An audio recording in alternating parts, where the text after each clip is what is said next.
Hello guys, sa mga hindi gumagana ang injector ito na po solution, panoorin nyo po ang full video. Sundan nyo lang po ginagawa ko para gumana ang injector sa inyong cellphone.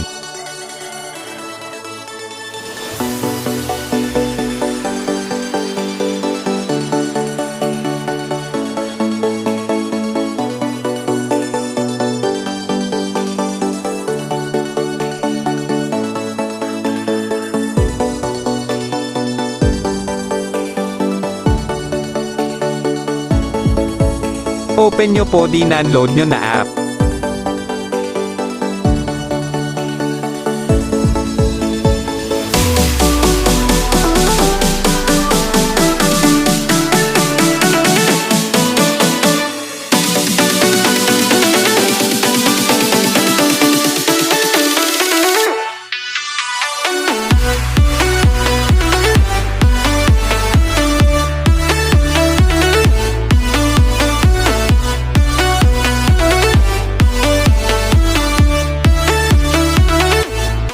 Pindutin nyo po internal storage.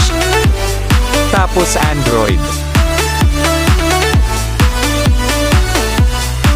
Data folder.